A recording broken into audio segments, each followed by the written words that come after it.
وقتی این پله ها رو رفتم بالا، تو سکوتم رفتم و این جمعیت چنان استقبالی از من کردن. Before Madonna, before Beyonce, Cher, everybody, you were the mega pop star.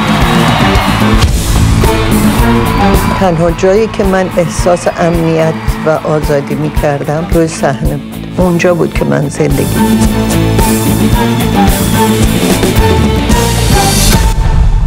گفتن میکشنه. گفتم خب نکشن، من دارم الان ذره ذره اینجا دارم میمیرم. احساس کردم که یک اتفاق ناخوشایند سیاسی داره میفته، ولی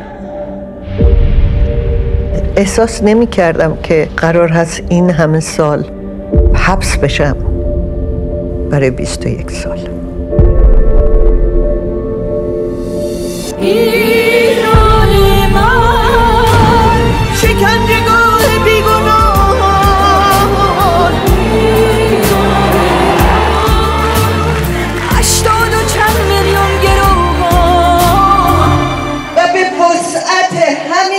همبستگی سوگند ایران به دست بچه‌های خودش آزاد میشه.